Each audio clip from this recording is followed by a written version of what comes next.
As a season ticket holder of the Jets, I'm going to boo Ken O'Brien of California Davis. Obviously, the Jets know something that, the people up there don't. Fullback, hello. Roger Vick, Jeff Lageman. Jets just don't understand the draft all about. Blair Thomas, running back, Penn State. Johnny Mitchell. The New York Jets select tight end, Penn State, Kyle Brady. Vernon Golson. Cleveland traded the 5th pick to the New York Jets. And with the 5th pick in the 2009 NFL Draft, New York Jets select Mark Sanchez. D. Milner. Dino Smith. Jets select quarterback Christian Hackenberg. Sam Darnold. The New York Jets select Zach Wilson. Future Pro Bowler, Elijah Moore. Michael Carter, running back.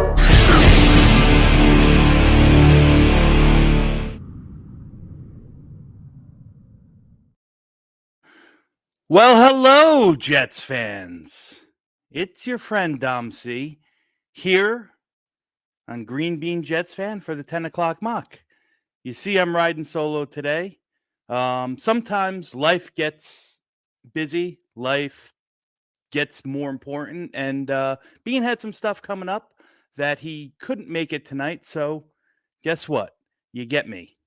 And that's not a bad thing. I'm used to being the sidekick, the Robin, the Beans, Batman. But today I'm going to kind of lead the way here. And I'm excited. And I hope you guys are too, because we're going to have a great mock nonetheless. So let's start out in our normal fashion. Let's say hello to the guys that are in here. We got Fish Alaska. What's happening, Fish Alaska? First one in. Ant Jets. What's happening? Brian Landon. John Sauer saying this is going to be an A+ draft. I love it, man. We got all our picks tonight. Jacob Finnegan, my guy. How are you? Twisted's in the house. Talking Jets with Tigo. He's here too. Mark from Asbury Park. Metascapes. Leo Vernacchio.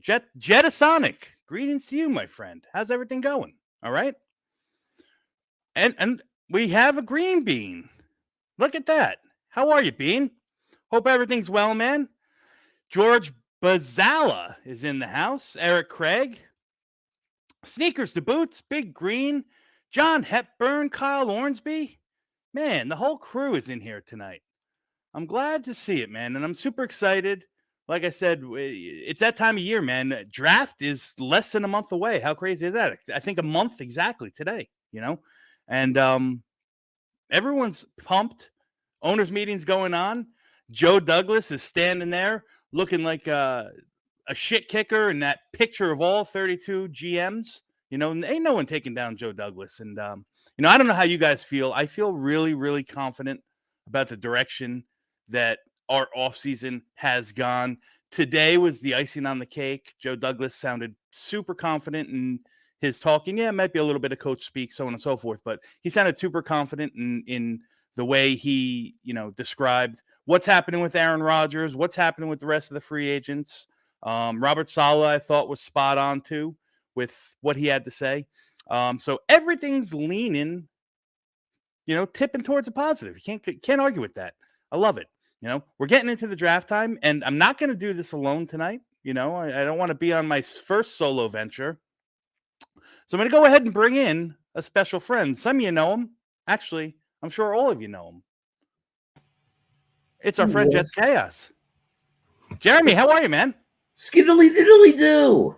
I figure I have to do that. Somebody's got a skiddly diddly do on this channel. Yeah. If Green Bean's not here, but I'm good. It's Monday night. Monday mock draft. We can't have a Monday night without a draft in March, can we? Oh, we absolutely can. We absolutely can. But we're not going to because we're Jets fans. We're crazy, right? I don't know about you, Jeremy, and chat. I don't know about you guys either. What do you guys think, man? I am so fed up with Green Bay Packers fans. I don't know if it's the constant nudging. Some of them seem delusional. I mean, I know that we're all delusional to our own extent, but like the Packers fans are really on my last nerve these days. I can't take it much more. What do you think, Jeremy? I just come to accept that it's going to happen, and I just kind of live as if it's already happened. And the only thing to me is, what's the cost going to be, and that's the only thing I'm curious about at this point. Yeah. Yeah, man, it's I don't know what's going on. I don't know what's going on with him. What do we got going on here? Let's do this. Boom. Somebody's been put into the bathroom, as Matt O'Leary would say. And Jets Mess is in the house. How are you? A fungus among us? Dom and Jeremy agree. Good. Me too, man. John Sauer here. John, Sauer admitted the Jets' interest in Ben Jones and Calais Campbell. Well, I mean, I don't think there's, that's kind of been in the open. I'm still on the fence, to be honest with you, about Calais Campbell. Ben Jones makes sense. I know that he was in Florham Park or in New Jersey, gallivanting around. So the interest seems real. Calais Campbell will be here Thursday, and I don't know if it's foreshadowing, but from what I understand, he canceled or rescheduled for a future undecided date his visit that was going to also happen with the Buffalo Bills. So should be interesting. I'm still on the fence. I don't know how I feel about Calais Campbell. I think we definitely need to beef up the defensive line. I just don't know if that's the right answer. I guess it all depends on the price that he comes in. Again, he's 36 years old, big man, lots of experience, definitely would be a locker room leader, definitely can still produce on the field. But I don't know. There's something about it that just doesn't sit right with me. I don't want to pay Calais Campbell and ultimately drain whatever cap we're going to have or have to make other moves that could, be to our detriment as a whole. So we'll see, I guess. We'll see. Muttvile's in the house. Hey, Muttviles. Would you guys take Hooker from Tennessee in the third round, even with the Rodgers trade? I wouldn't. And that's not a knock or disrespect to the player himself. I just think that there's too many check marks in the wrong side of the column, if you know what I mean. He's a 25-year-old prospect. He'll be a 25-year-old prospect at draft day, coming off of an ACL injury, playing for a very unfriendly, the farthest thing from a pro-style offense at Tennessee. So there's going to be a learning curve. I just don't know if the dots all connect on that stuff with me. That's my opinion on Hooker. Love the talent. Just don't know if it's something I'd like to kind of take a swing at. So here we go, man. What do you think, Jeremy? What do you think? Look, I don't expect it. I don't expect them to take him, because you have to ask yourself, what's the purpose? What would be the motivation in making that selection? Yeah. Are we hoping that he's the heir apparent? Are we is that the hope? Is that the quarterback we're going for the future? I hope not. But I could be totally wrong. He might end up being a superstar. I just don't see it. Again, he's already 25, like you said. I want a pocket passing quarterback first, above all else. I want a guy who could drop back 3 steps, 5 steps, make the passes, all that good stuff. If they happen to be a good athlete that can scramble, make big plays on their feet, that's great. But I don't want to get into that whole wishy-washy running quarterback kind of thing, because even with guys like Lamar Jackson out there that are so outstanding, percentage statistically, it just feels like it misses more than it hits. Yeah, no, I can't disagree. And hey, listen, you like pocket passers, they're in negotiations with one of the best ones ever. So can't argue with that. So, guys, if you're just coming in the chat, obviously I'm not GreenBean and neither is he. GreenBean won't be making it tonight, but the mock must go on. So we're here to get a feel of what you guys want to see happen with this draft. And the theme for today is, guess what? We're going to keep all our picks, which is a beautiful thing. We pick at 13. We got 2 picks in the third. We got plenty of other picks in the mid and late rounds. So let's see what happens. William Sprague, what's up, buddy? Says, hello, Dom. Which one of the 3 elite linemen would you prefer for the Jets? So, I think, and this is my honest opinion, William, I think that they're all good, but I think they all have their own faults. I would be happy with either of the three. I'd be happy with either of the top five of my top five. And I include Darnell Wright and I include Anton Harrison in there. I'd be completely happy with it. My favorite lineman of the five is Peter Skoronski, and I think that he's probably the one least likely to be selected by the Jets. And so, let's see how the board falls, man. Let's see how the board falls. I think they're all good in their own way. Paris Johnson offers you probably the best left tackle run support that you can have. He's still got a little bit of work to do in the pass game. Skoronski, like I said, there's no real faults in his game. He's a very talented offensive lineman. Love his flexibility to play all along the offensive line, but length is a real thing, and he lacks it. And like I've always said, his measurements and his play style is very, very similar to AVT. Now, obviously, Joe Douglas traded up to get AVT, so he likes that kind of player, but he traded up to get him and targeted him as a guard. So I just don't think he's going to check the boxes off for JD in the tackle sense. Now, Broderick Jones is, he's probably played the least amount of games combined between the five of them. He's raw, but he has a sky-high ceiling. And if he hits it, we're talking Trent Williams style upside on him. Antoine Harrison's the best pure pass blocker, but he's the weakest. He's not so strong. He's going to need some work. He's definitely need to build some functional strength and definitely going to need to improve in those tight quarters, run blocking scenarios. And Darnell Wright, great prospect. I love everything about Darnell Wright's game, especially how he moves for a 340-pound man. But I think he's kind of typecasted to the right tackle, which all in all isn't a bad thing. I think that all five of them are really good prospects. I'd be happy if any of them were Jet. However, I don't think that there's a pure can't miss prospect in this tackle class. So that's my answer to you, William. And if you don't like it, that's too bad. I'm kidding. No, for real. I think overall that this draft class, from top to bottom, is not as strong as draft classes in the past. So, there's going to be a lot of navigation, hopefully, fingers crossed for us, that we move down, we move up when, the guys that we want are on the board. I hope we have enough capital to do that. And if this Aaron Rodgers dilemma drags on further than further and further and closer to the draft, we could go into April 27th with all our draft picks and then have to deal with it. So. Yeah.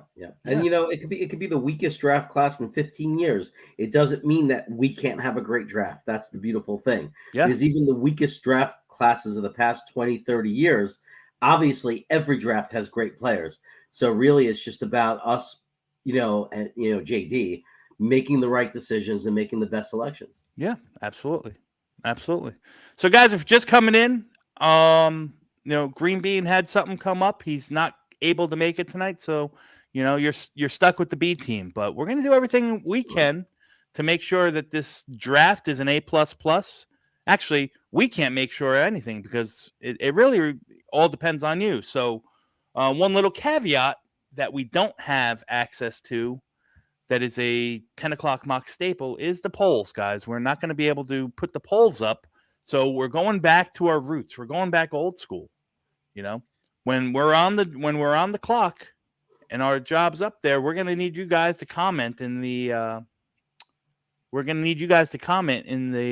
comment section, and we'll go ahead and do our best to eyeball it and count it up and so on and so forth. So, Duncan McLean, are you insulting us? Oop, wrong one. Are you insulting us? Are we the C team? Who's your B team, Duncan? Good Lord.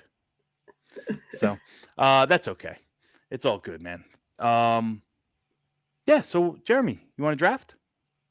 Let's draft, baby. Let's do it, man. I got it all set up here. So let me get into this. Let's share the screen here. We've been nicknamed Bolognese and Borscht. Bolognese. Yes. I'll just stick to pronouncing borscht. You can handle the Italian. Bolognese. Yes. Here we go, guys. And I made sure that it's all right. I picked the Jets. I picked 7 rounds, and I picked fast.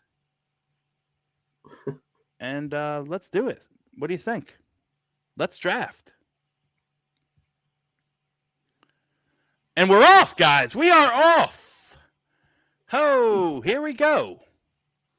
And let's just take a quick look here. And let's see who came off the board. Bryce Young, Stroud, Levis, Anthony Richardson, 4 quarterbacks in the top 5. I think it can happen, Jeremy. What do you think? It doesn't seem too out of the realm here. Go ahead. It's definitely possible. It's Yeah. definitely possible. Also, have you noticed that they've changed the rankings, and Broderick is almost always going to be picked now because I think they moved him up in the rankings. They did. They moved Skoronski up too a little bit here. So, but I got to say, for PFN, this is a really, really kind of sort of accurate depiction of a top 12. There's no crazy picks here. Everything kind of makes sense here. I can see all of these picks happening almost in this order. I mean, Miles Murphy, maybe not, but let's see. Let's see what we got. We're up here at 13. Guys, you see the big board here? We got Bijan Robinson. We got Jackson Smith and Jigba. We got Brian Brisset, Peter Skoronski. All the normal guys are up here, but most importantly, we got 3 offers. Jeremy, you want to move back all the way back to the last pick of the first round. We have 13 for 31.63, a 2000 first, and that 2024 7th. That to me seems like a little kick in the dick. Just like here you scrubs, take that thing. You know, I almost want to not take that. I almost want to not take that trade offer just because I'm insulted by that last 7th rounder. And with being that it's Kansas City, there's a chance that pick is Mr. Irrelevant. Right? I'm telling you. So that's number 1. All right. So we got to remember that here, Jeremy. Number 2, Dallas is coming and knocking. Well, this is a really good offer in regards to the Jimmy Johnson trade value chart. They want 13 and they want pick 112, which is our 4th rounder. And they want us to go back to 26, but they're going to load us up for next year with a 1st and a 2nd. You got one more offer here. The Saints are knocking. They want us to go back from 13. They'll give us 29 and they'll give us their 1st next year and Denver's 2nd next year. So guys, we got 3 trades on there. What are you guys thinking? I see Hennessy Heisman says no. He says, no way, man. Keep the pick. Yeah, look, basically the only one I would even consider, honestly, is the Kansas City one. And I'm saying that's the only one I'd even consider. Yeah. One, because with Dallas, they can go kick cans because I'm not, we might only get Aaron Rodgers for 1 year. We need our picks. So we can't give up a 4th rounder. We're already down a 3rd rounder. Mm-hmm. And this one for New Orleans is just it's a good offer, 1st round picks. Denver's 2nd. That's all great, but again, we're just moving back to 29, but we're not getting anything for this year. And I want something for this year. Kansas City is the only one I'd even consider because at least they're giving something. Yeah. And I do think we can get one of those top tackles if that's where we want to go, even at 31. Yeah. Listen, in terms of NFL draft value, they're all good offers. This is a good offer. This is a good offer for the sense of what we're doing here in a mock draft. This is probably the one I would consider, but I digress, and I'm going to leave it up to you guys here. So I see a lot of no's here. We're getting a lot of no's, a lot of no trades. By the way, you got a super chat. I know you can't see it. Where is it? It's hard to see, but Kevin C. Jets Pretzel did come in with the super chat before we started. He said, time for JD to get Aaron in the building. Chemistry is important. Okay, you found it. Great. Chemistry is important. Chemistry is important for 1-2 year. Make the deal. Kevin C. Jets Pretzel with a $5 super chat. Thank you, sir. I appreciate it. And yeah, I mean, it's time to get Aaron in the building. What do you think, Jeremy? Do you buy what Joe D is cooking in the sense that he can, he's fine waiting this out. He's in no rush whatsoever. Do you think that's a little coach speak, or do you think that he's completely serious when he says that? No, I don't think it's time to panic yet. I mean, I understand that chemistry is important, but it's March right now. There's nothing going on in the building. So, you already got a wide receiver in Lazard and you have an offense, you have an offensive coordinator, so Rodgers is coming in, when he comes in, he knows the offense. He already knows one of the receivers very well. I mean, let's face it, Garrett Wilson is a special talent. He had 4 different quarterbacks last year that collectively were the 32nd best quarterback in the NFL. Mm-hmm. And he still did what he did. Yeah. So while I would love to have him in the building as soon as possible, and I understand the sentiment, and I would love the chemistry to be there and for him to be there right from the beginning, I don't think that we want to talk like that. Or I certainly think if JD is thinking that, he's not going to show that, because this is a game of poker, and you don't flip over any of your cards in poker when you're trying to win. Yeah. And right now, we're let that JD doesn't get emotional and start feel this way, or Saleh doesn't start to feel this way, and there isn't a sense of panic or urgency, because all you're doing is giving the negotiating advantage to Green Bay if we do that. Yeah. Well, I agree, and I like what you said in the sense that, like, I think what people got to remember is that you're absolutely right. He knows the offense. There's not a better situation that he could walk into than having Nathaniel Hackett as his offense coordinator with a system that he ran for years, right? Now, sure, there is chemistry. There's chemistry that has to be made with the guys personally in the locker room, on the field, so on and so forth. But realistically, who are we expecting to see Aaron Rodgers at all these spring mini camps? No, we're not going to see him there. Realistically, maybe because he won't be on the team, or even if he is, he's probably going to get that that veteran free pass. We'll see you. We'll see you when the summer's over, and then come in and get to work, man. You got to remember, this guy is as professional as it gets, in the sense that he's been doing it for 18 years, right? 17 years, 18 years, something like that. So he knows how to get ready mentally. He's going to make sure that his body's ready. He's coming into an offense that he could probably spit out in his sleep. So all that stuff is all that stuff's weighing in the positive for us. So let's see what happens, man. But I do want to thank you for the super chat. It's much appreciated, guys. Your super chat gets put up on the screen, and you get put on blast. So if you like to be put on blast, send them in, man. Send them in, guys. If you just joined us, thank you. It's a 10 o'clock mock. I'm Dom C, usually the co-host and GreenBean sidekick, but I've been given the reins to the truck today. And with the help of my dear friend Jeremy here, we're going to get this mock going without GreenBean here tonight. So, I'm looking, I'm going back. I don't see anyone really, maybe a couple people that are interested in any of these trades. I'd consider this Kansas City trade, but I don't think the chat wants. So I'm going to go ahead and say F you to the trades. What do you think, Jeremy? I think that you are 100% right in what the chat wants. And this mock draft on Monday nights is about the viewers, and yes. The viewers say no trade. Yep. So I think we have to start looking at the players on the board. Mm-hmm. I'm going to. But before I do that, I want to say hello again to my friend Jacob Finnegan. Dom, are you a Marlins fan, or is that just a hat? So I know I'm in the minority here, Jacob, and chat, and Jeremy. I am a diehard New York Mets fan. But on top of that, I am a baseball fan. I have a baseball cap for almost all, about 23 of them currently, almost all the MLB teams. So I happen to be wearing a black sweatshirt. I put the black hat on. So, but I am a Mets fan. Go Mets. Let's go. Can't wait for baseball. And let's get this draft going. So I'm going to say I'm going to reject these trades, Jeremy. All right. And we're on the clock. So Listen, we know the area that everyone always wants to go. Do you think it's safe to assume we're looking offensive line here? I mean, I don't have the polls to put up there, so I'm going to bypass the positional groups before we drill down into that, and I'm just going to pick out some names here.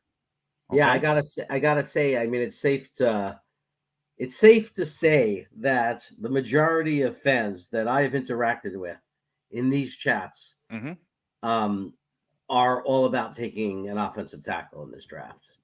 Overall, there are some people that spray. We got some arguments for tight end even. Yeah. We got arguments all over the board, like in little pockets. But if we were to do a positional vote, I promise you, offensive tackle would win. Yeah. So I'm going to go ahead and do this. All right. Let me ask you this, Jeremy. Is there any non-tackle?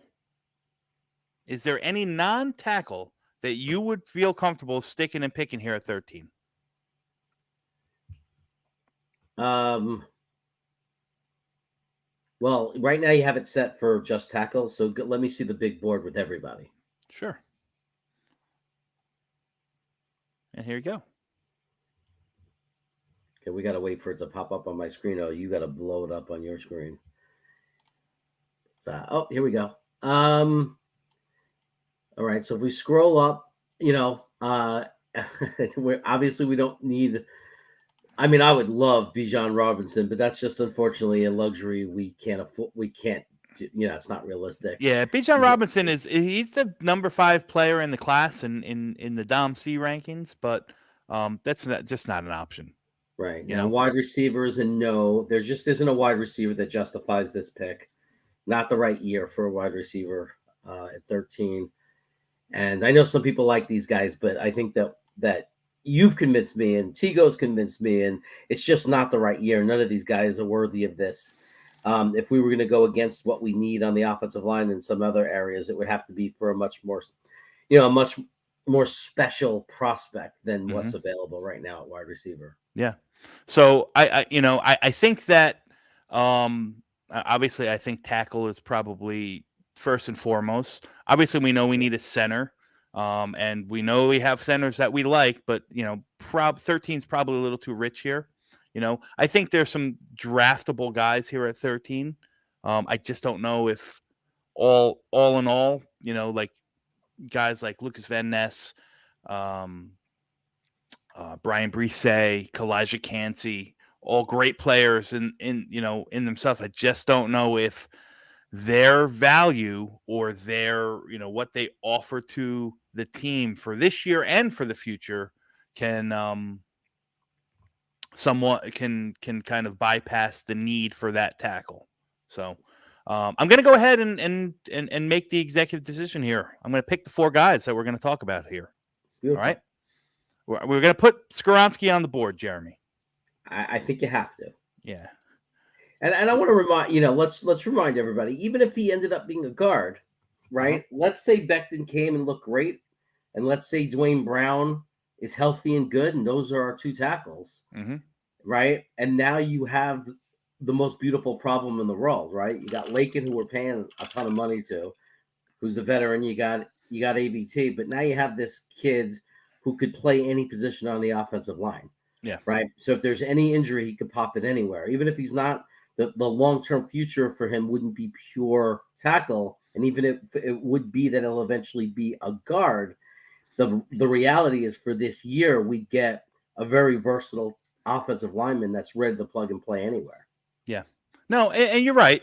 But the argument to that, the counterpoint to that, is okay. In a perfect ideal world, Mekhi Becton comes back and looks like the player that he was his rookie year, and Dwayne Brown stays healthy and is very serviceable. And there are 2 bookend tackles for this year. Okay. You have Dwayne Brown, who's 37, 38 years old on an expiring contract. And you don't know if you're going to bring Mekhi back, right? They haven't committed to his 5th year, his 5th year yet. So he might be on the way out as well. So yes, you have Skoronski, who can fill in and admirably at all 5 positions, with the intent that he's an all-pro guard a la AVT. But then next year you still have these holes to fill again. You know what I mean? So the pipeline for the offensive line might be filled, but the tackle problem isn't resolved. If and only if that's JD doesn't see Skoronski as a tackle. But Right. I digress. I'm gonna put him up there. So here are the 4 names I'm gonna put up, guys. I'm gonna put up Peter Skoronski. I'm gonna put up Darnell Wright, who's my tackle 3 in the class. I'm gonna put up Jackson Smith-Njigba. And I'm going to go ahead and throw Kalijah Kancey, the defensive tackle, up on the board because he's a name that's picking up a lot of steam, especially amongst Jets Twitter. I think everyone's catching on to the kind of player he is. Mm-hmm. So those are the 4 that we got, guys. So go ahead and put it in the chat and let's see. We got Peter Skoronski, the offensive lineman extraordinaire from Northwestern. We got Darnell Wright, 340-pound right tackle from University of Tennessee, big shit kicker. We have Jackson Smith-Njigba. Sorry, I gotta laugh. Hawk says that Skoronski is a Trex, and he has a picture of that dinosaur Tyrannosaurus Rex. And the 4th guy is Kalijah Kancey, defensive tackle, 285-pound Aaron Donald clone, if you like it. Jets Paulie likes Kalijah. Yeah, we got a couple for him. We got some for Skoronski. Yeah, Duncan likes Skoronski. Yeah. Squirmy Riesel. What's up, man? He likes Skronk. I like that nickname. Skronk. I see some Skronks. Joe Grana. Look at this. Look at this, Jeremy. The dream is Skoronski, Darnell Wright, and Schmitz. Oh, man. Imagine that. Talk about fortifying the line right there, boy. Tigo says it's Kancey in my veins. Yeah. Money Mitch says Skronk. Money Mitch says Skronk. Mike Justiano says JSN. That's Fitbit. Corey is traded for Aaron. I don't know. The way they were talking today at the press conference, it didn't sound like Corey Davis is on his way anywhere. Yeah. Steve V. Roy Danger wants Van Ness, but he's not up for debate at this point, my friend. Danger likes to be dangerous. Chrono Kenny Skoronski, Fish Alaska Skoronski. Yeah. KD says Chauncey in the 1st and Wright Schmitz in the 2nd. And Eminon, I'm going to go ahead and show this here because he's got a good point, guys. If you haven't done so yet, please hit the thumbs up button. Like the video, if you will. It does wonders for the YouTube algorithm and really helps GreenBean out, because that's what it's all about. He wants to keep coming on here and giving you, tip-top, the best Jets content in the world. He needs the help and needs the support of you guys here. So Cyrus Rubin likes Skoronski. Can you dig it? Yeah. The milk thumbs, as Jacob Finnegan says. That's right. GreenBean would draft Kancey. Dino says Skoronski. You remember Dino, right? From the Flintstones? I do. Yeah, I do. So, you know what, guys? I think it's kind of, I think Peter Skoronski's our pick. Yep. I think if we're honoring what we said, the viewers are overwhelmingly voting for Skoronski. Peter Skoronski, welcome to the Jets. And we're off. Second round, back-to-back, guys. Back-to-back. Oh, we got 2 trade offers. I do want to say that I'm really impressed with our fan base that Kancey is making this huge climb in the heart of Jet fans. We are the most knowledgeable fan base. Yeah. Because there are lots of fan bases that don't even know his name. And we got a lot of people in here that are getting really, really astute on the players that are available, because for people to be screaming his name at 13, I'm impressed, because if JD did that in real life, if it happened, you wouldn't get one single complaint from me. Yeah. So, 4th and forever. Just can't see taking an offensive tackle who will sit all season, hopefully. Take a second rounder and let him sit. Can't see if you have to. So, Here's it going. This is a good discussion, and I see it a lot. I don't think, and again, I might be in the minority. I don't think that anyone you pick at 13 has to come in and play right away. All right. You would hope that they can. You would hope that they would challenge for it, but I don't think it's a 100% necessity. There's guys that come in and they got to cut their teeth. They got to learn the chops. Again, drafts usually aren't for immediate fixes. Drafts are done, to improve the team for years to go by. I mean, I know that hasn't been the Jets' calling card. I mean, how many first-round picks have we signed to a second contract? 2 in the past however many years. So, yeah. So there's that. Yeah, I mean, that's another thing that you have to mention is that we were 6 tackles deep last year. I mean, we went literally 6th on the depth chart. So, I mean, knock on wood, it would be wonderful if our 2 starting tackles on opening day were the 2 starting tackles for the entire season. But let's also remember we were 6 tackles deep. So I don't know how anybody would be worried or stressed about the idea of having too many offensive linemen. That's right. And Hawk doesn't like Skoronski. Why waste 13 on an end bot, not an immediate starter? You can get developmental guys later. Well, I'll tell you why. Because the chat said so, Hawk. And they rule this mock draft. So we're here on the second round. We got 2 offers. Let's review them. So Dallas is knocking. They want to come up, and they want 42 and 143, which is our 5th rounder, and they'll give us 58 and a second next year. Kick hands. And Cleveland, they want us to go all the way back to 74 from 42, and they'll throw in their second rounder next year. They said, hey, we don't need that second. We're going to use that second rounder on a wide receiver, but we got Elijah Moore, so thank you. Are they trying to give us our 3rd round pick back? They are. They're giving us our 3rd round pick back. Those bastards. Those bastards. So let's do this before we talk about the trades. Let's just look at the board. And there's Darnell Wright. He's gone. John Michael Schmitz. We missed him by 1 pick. I know people are going to be upset. Yeah, but there's somebody on top of the board right now. Oh, man. Looky here. Elijah Cansey just seemed to fall. But, guys, what are you thinking about the trades? I'm going to say there's no trades, right? I'm going to say no trade, no way, no way. No to both, no trade, no way. This is too sweet of a spot in the draft. This, I think you've said it in the past, this is the sweet spot of this draft. This is the meat and potatoes right here. This from pick 30 to pick 70 is really where you're going to get the best value. So we happen to be 2 of them right at the top. So I'm going to go ahead and say no to both of those offers.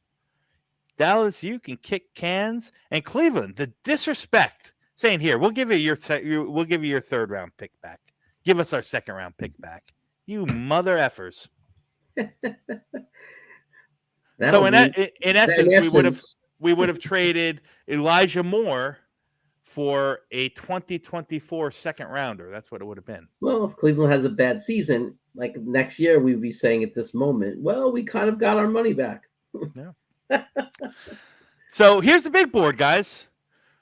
We have 2 guys right at the top, 3 guys at the top that I absolutely love. All for different ways. Elijah Cansey, we already talked about him. He's that penetrator. He's that dart in the gaps, pressure the quarterback, fast as could be. Tommy Adebaware, who's grossly underrated. Speed to power guy. He can line up all over the defensive line from wide 9 like Carl Lawson all the way inside to even probably some one tech. I mean, he's only about 285 pounds, but he would be a guy that would be lethal lined up next to Quinnen Williams rushing the passer. So would Elijah Cansey in those passing situations.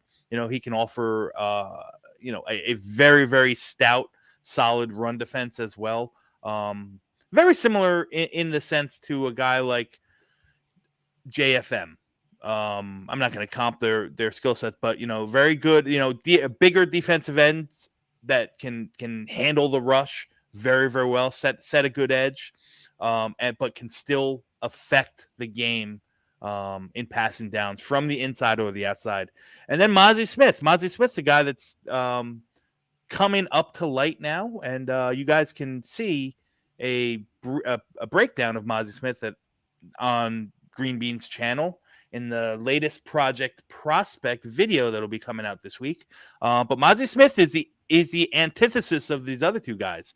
He's a big guy, 320, 330 pounds, athletic freak, true one-tech nose guard, can take on double teams, free up the linebackers to move. Think about the most athletic Nathan Shepard that you'll ever see in your life, and that's kind of similar to Mozzie Smith. So I think those are three good names right there. What other positions do you like in this area? I mean, I know center's probably one, right? You got to talk. We got to talk about. Somebody wants centers. you to show the center. Somebody did request that you show the center. Yeah, sure, no problem. And we have Tippmann and we have Whippler still on the board. Yep. And I will flip over here because we still have Steve Avila, who files in PFN under a guard, but he is as much of a center as he is a guard. So I would say your next three big centers are still available. Yeah. Yeah. So guys, we have centers. We could talk about one or two of them. Because I don't think you can go wrong. I mean, Avila is, Avila has that flexibility that he can truly play either guard spot or the center. He's done all three of them, to a very, very high level. Very, very strong. No one's going to get by him with the bull rush, so on and so forth. He's not the quickest of feet. He doesn't play out in space or move in space as well as Tippmann or Whippler. If we're talking about those two guys, Tippmann's another big guy. Tippmann's 6'6", I think. Let's see how tall he is. Yeah, a couple of people. 6'6", 312. He's another guy that's been rocketing up the boards recently. For a big guy, he can move in space as well. Gets out in the second level. Not scheme specific, so he can handle a big zero tech that's right in front of him, or he can move out in space and in his own blocking scheme, kind of like we run. And then you got Luke Whippler. Luke Whippler is 6'3". He's over 300 pounds. He's about 310. He's not as strong as Avila. He's not as strong as Tippmann, but he definitely moves better, and he definitely gets hands on people when he moves, which is really vital when you're blocking in space. He's young. He's 21, just turned 21 years old. He's got a lot of life ahead of him, and the guy's a Jet fan. I have to throw that in as well. Grew up in New Jersey. He's a Jet fan. So he gets brownie points for me. So let's do this. Let's throw out, Tippmann and Avila because they're the two highest ranked centers. And let's throw out Mozzie Smith and Kalijah Kancey. Yeah, there's a lot of Mozzie love going on in the chat. I got to tell you, man, there's a lot. I thought this was gonna be a no-brainer, but now all of a sudden I'm not so sure. Yeah. Lawrence Wapples, get Whippler. I'd be happy with it. And remember, guys, I do want to say we do have two picks here. So we can really pick for two if we want to. So what is the chat saying here? What about Patterson? A lot of defensive tackle. I mean, I saw some people are saying do not go out of this round. Don't let the second round end without a center. But at the same time, right now the battle seems to be between Kancey and Mozzie. I mean, that's where I'm seeing the big fight. Mozzie, Kancey, Mozzie. I see Avila and Kancey. I see Mozzie and Avila. Whippler, Avila, Mozzie, Avila and Kancey, Matt Smith. Vervain wants Whippler. Yeah. Finnegan wants Whippler. Listen, I like them all. I'm going to be honest with you. I know. I think that we have to realize we have two picks here right now, right? Yes. So let's pick. Let's hone in on one, guys. I know you've been throwing me two names here because we have back-to-back picks, and I appreciate it. But let's hone in on one right here because we don't know if we're going to take a trade offer for the next pick. So if you got to pick one, it's between Steve Avila from TCU. It's between Joe Tippmann from Wisconsin. It's between Mozzie from Michigan, and it's between Kalijah Kancey. And let's see what we got here. We're going to give it like 20 more seconds. I see a Mozzie. I see a Cansey. Cansey. Mozzie, Cansey. It's even. Hold on. Cansey, Mozzie. Patty Grimes. We'll do that next. You're wasting your vote. Avila, Whippler, Cansey, Mozzie, Avila, Cansey. Only one vote, people. Oh yeah, that's true. That's what stinks is that we don't have the poll. Yeah. Cansey. Listen, we're gonna do the best we can. That's all we can do. Yeah. Flip a coin, Snacks. Cansey is making a very, very strong push right now. I will say that. KD has a good point right here. Wrong one. If that matters. I know, I agree. Cansey could be a first-round pick. Can't say the same for Mozzie. Well, Mozzie might sneak into the first round, but Cansey more than likely will go in the first round, right? Yeah, Cansey is definitely running away with it anyway. So, guys, guess what? Kalijah Cansey, you are a New York Jet. Okay, now I know what everybody's thinking. We just took a defensive tackle. A lot of people were screaming for center. There's a couple of good ones to choose between. And we got 2 trade offers on here. I don't like this Carolina one. I don't think anybody's going to want to move into the end of the 3rd round and the beginning of the 4th round for a second next year. But this one is interesting. We move back 4 picks, and we pick up a mid 4th rounder here, guys. We would still get a center. We could trade back to 47. I promise you we'll still get a center. John, I know you're nervous. You're freaking out. Just get a center, he says. I'm telling you, there'll be a center at 47. We could go down 4 spots. I promise you there'll be a center.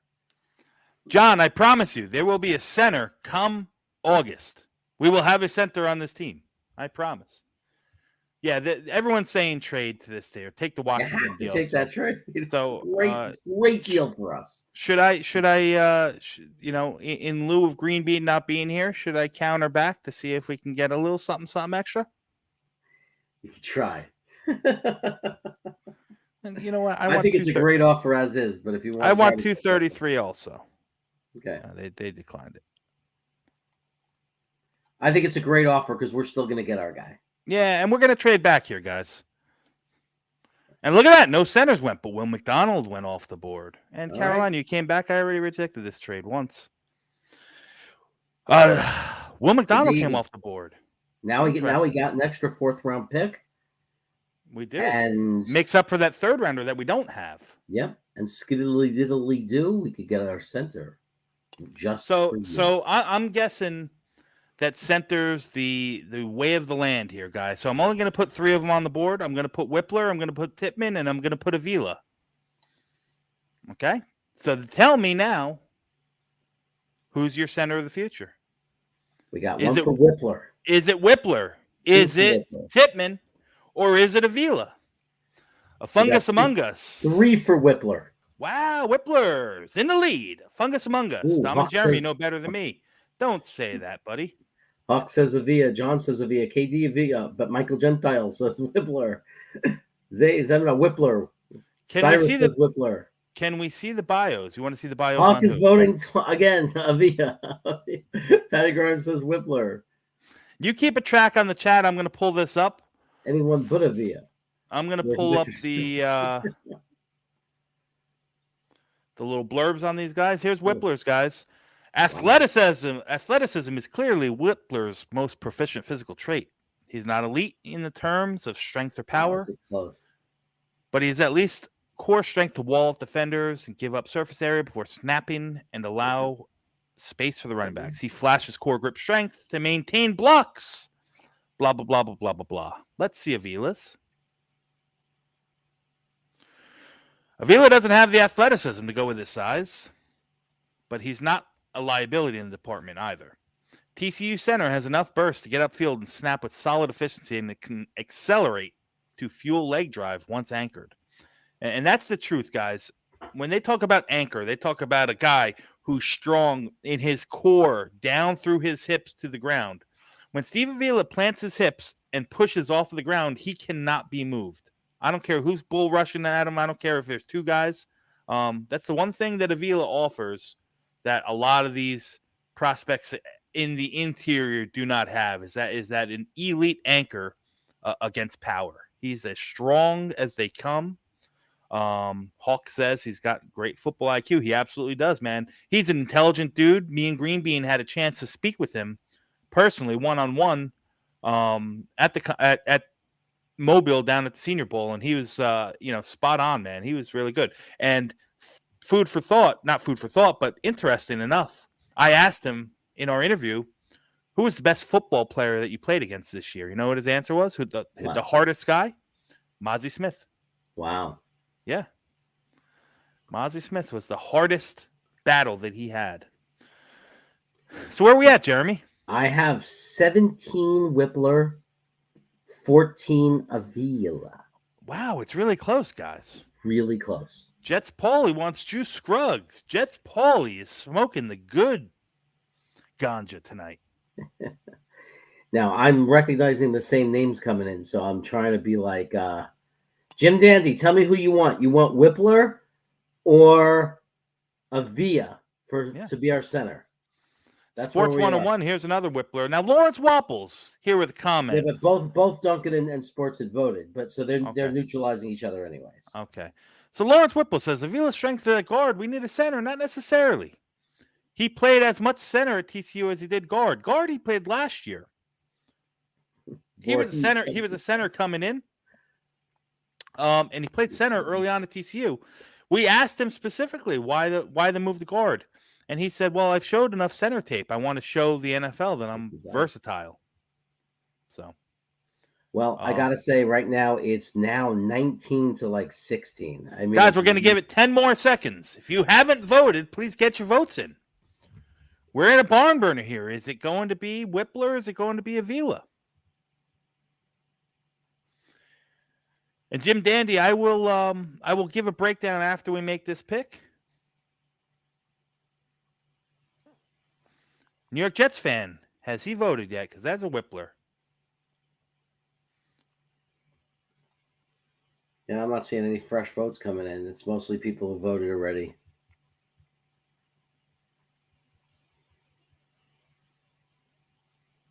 Yeah, I mean, look, I love them both. I love Avila. I love the interview you guys had with them.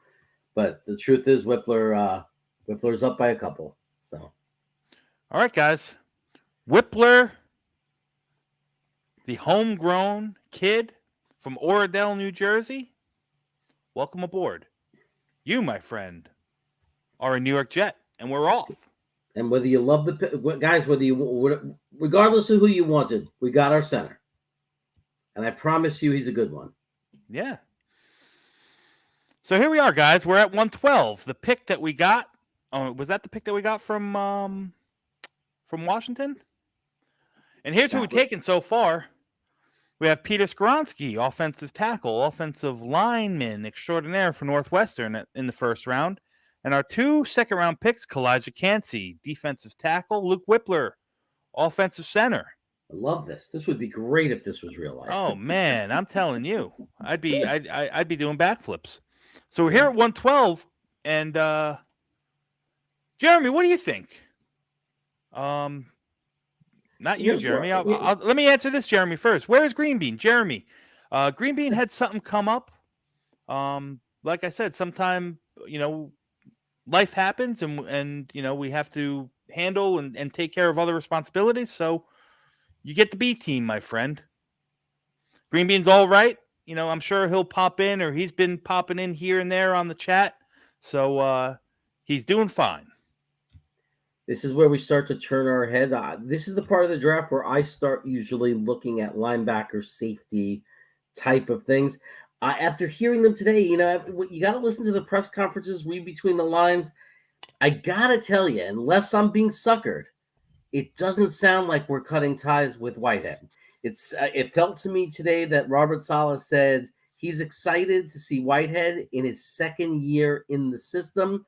And to be fair, we saw a lot of players improve dramatically last year from the year before in their second year in the system. So Whitehead, we know they love Tony Adams. Mm-hmm. They're excited about Clark. So it's making me think that they're pretty content at center. Not that they wouldn't be willing to bring in a fourth guy to replace, our special teams guy that I'm forgetting his name. Ashton Davis. So I kind of get I kind of take the same sentiment from what he's saying. Now, again, how much of that is coach speak from Saleh and how much of it is real, I don't know. But he seemed pretty confident in the sense that they like the guys that they have at safety. They're not opposed to bringing in another young guy. But it's an interesting rotation because Chuck Clark, who we got for a 7th rounder next year, has a very, very similar skill set to Jordan Whitehead. Could they both be used on the field at the same time? Absolutely. But I don't think that would be the ideal pairing, for the majority of the time. I still think that you need a true ball hawking center fielder, somebody that can play that deep middle, someone that can get south and affect and help the run game, in support and take better angles than Ashton Davis. Now, Tony Adams is a ball player. I've said it from last year. I love the guy. And maybe they just want to bring in somebody for competition with Tony Adams for that free safety spot in place of LaMarcus Joyner. But we'll look at if the right guy is there. Yeah. Yeah, I gotcha. So we'll go ahead and look at the linebackers and we'll look at the safeties and then we'll look at the overall board. Linebackers, Ivan Pace dropped heavy here. He's usually a 2nd round, 3rd round guy for sure. They have him ranked at 80. I have him probably around this area, anywhere from 95 to 125. He's a very good player. He's a little bit small. He's only about 5'10", 5'11", probably a traditional Mike, played outside linebacker at Cincinnati. So, and he's super, super effective coming off the edge or blitzing on stunts. He's a guy I think that would not be the best fit in our defensive scheme, but a good player nonetheless. DeMarvion Overshone is a name everyone knows and everyone loves. I'm not the biggest fan personally. I'm not opposed. I mean, the guy plays like he's got a rocket coming out of his ass. He flies all over the field. He's a converted safety. He's only played about 30 games as a linebacker, so there's still some growing pains that he's going to go through. He's got to learn how to stack and shed better. Like he gets kind of caught in the mud a lot. But if he can fix that, I think he has a chance to be a really good ball player. And then you drop down into the guys like Servassier Dennis, Dorian Williams, who I love, Cam Jones. So the linebackers are fleeting right here. So they're getting pretty thin. Safety spot. We got Jair Brown, who's another force at the safety position, but more of a box safety. Ronnie Hickman is that free safety. Jamie Robinson is a good blend of both. He can play. He's a true Swiss Army knife kind of guy. You can play him, in a deep third zone. He can play up against the line. He can run blitz, help support, help affect the pass game as a blitzer, as a rusher. Then you go down into these guys like Torrance is a good free safety. DeMarco Helms, he got hurt in the Senior Bowl, but he's another good free safety. But this is the area that we're talking about. When we look on the big board, we still got Zach Charbonnet is a really, really good football player. He shouldn't be here at this point, but I don't think that the chat's going to want to go running back. We'll ask. Xavier Hutchinson, nice ball player. Kind of redundant to what we have already in the wide receiver group, especially if the OBJ rumors, come to light. I just don't know where there's room for a wide receiver here. So what are you thinking, Jeremy? I'm thinking linebacker or defense, or I can even get on board with safety here. Yeah, I mean, look, I like the idea of Hickman. Just getting a pure, a solid free safety. The only reason that I'm not jumping linebacker, and I'll be honest about this, and you tell me if it's realistic in real life, because I don't trust the rankings in this system. But I see a name when I look at that linebacker list. I see a guy that we could probably get later. But that now the question is, would in real life could we trust we get him later? And I think you know who I'm going to say. Dorian my Williams my favorite linebacker that's left on the board is Dorian Williams. is Yeah. Dorian Williams. So I can't wax poetic enough about Dorian Williams. I think he's a phenomenal football player. He's your Quan Alexander replacement. He's your will linebacker, chasing tackles, super athletic, super fast. Very good in coverage, can handle the run fits as well. He's a good ball player. I don't think he'll be, this might be his floor where he comes off. I know the simulator has him ranked a little lower. So that's what I think about Dorian Williams. I think he's a really good ball player. I think he's probably going to be in that third round, maybe this area right here. So he's a name that we can consider. And I know a lot of people in the chat were asking about this trade. They want us to go. They want us to go from 112 and pick up a bunch of this crap here. That we take a fifth rounder. We have 116 or whatever, so it's not like that'll be the next pick for us. Yeah. So in essence, we'd trade this pick and we would gain a fifth rounder and 2 6th rounders. The chat wants to do it. I'm just saying. The chat wants to trade? Yeah, Hawk is saying we still have pick 118. Take the trade. Duncan McLean, take the trade. Somebody else was saying it too. Do that trade. New York Jets fan 4. I take the trade. Jordan Victor. Yeah, a lot of guys coming in wanting to do that trade. Except Cyrus. Cyrus is saying, I don't dig it. Jets Pauly, but yes, trade. KD wants Overshown. Overshown. Jesse P wants to take the trade. Jason Zayas, trade. All right, guys, we're taking the trade. We're going to move down. Let's counter it. Oh, they don't really have anything here that we can counter with. All right, you want our 6th? You're going to throw us back a 5th as well. No, it was declined. All right, we're going to take it. We're going to move down from 112 to 138 and pick up a couple 6 rounders in the interim. And who came off the board? Nick Hampton, who's a name that you guys should remember because he's somebody that the Jets brass seems to be very, very high on. Another rotational edge piece. But we're here at 118, and we still got all the names that we were talking about on the board here. So what do you say, guys? Is it linebacker? Is it safety? Is it something else? Zach Carbonet is on the board, on top, right? Sitting right there. He slipped. Yeah, he sure did. He's good. But I like and Salah seems to really like our running back room, whether you agree with him or not. Again, he could be just pulling the blinders, pulling the blinders over my eyes. But he certainly sounded like he likes our running back room the way it is. He sure does. See what a move that was. NJ Jets fan 4. Well, you can argue that, hey, listen, we could have taken a linebacker and a safety right then and there and been done with it, right? It's true. So it's darn true. What do you think, guys? Linebacker, safety, another position. I'll show you the big board here. We got Charbonnet, we got Overshown, DJ Johnson, a very good edge player. Zach Harrison, another underrated edge guy here.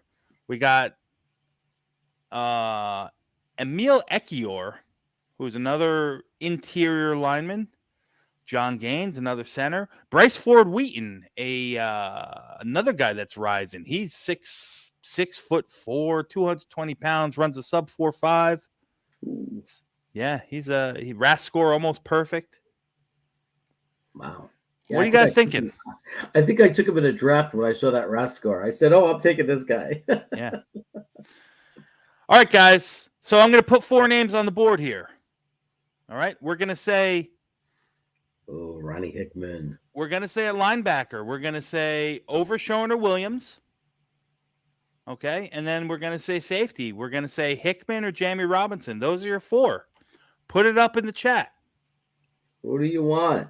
Overshown, Dorian Williams, Hickman or Jamie.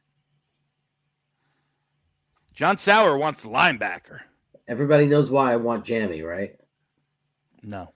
because I'm going to be like yelling all day long. Give me that peanut butter and jammy sandwich, baby. Ryan Garcia wants Dorian Williams. I love it. Hawk wants Overshown. Cyrus Rubin, Dom, do you want Oluwatimi? I hope he trips walking up the stage to meet the commissioner. That's what I think about Oluwatimi. Robinson, Jammy.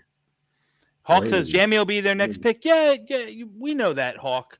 But we try not to play the board as much as possible. We try to keep it a little realistic. I see a lot of Williams love. I see a lot of Jamie. I think it's between those two. Oh, it's like a big tie right now. It's like spread out. We'll give it another 10 seconds, guys. Linebacker group is stacked. Eminon wants Overshown. Overshown, yeah. So does KD.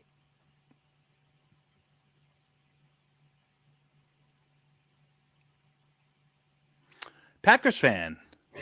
Packers fan. They're so funny. Hey, guy. What's up, man? Y'all interested in the Sauce and Garrett Wilson trade for Rodgers and H.A. Dillon? Maybe.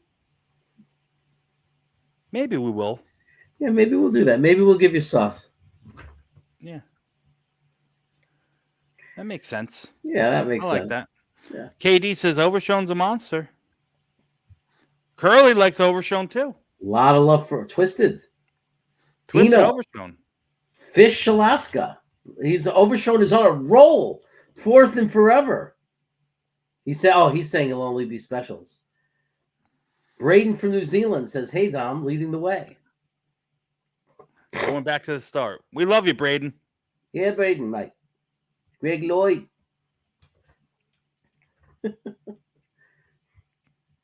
So where we at, Jeremy? What do the numbers look like, bud? Man, Overshown definitely took the lead. 5 more seconds, guys, and we're calling it.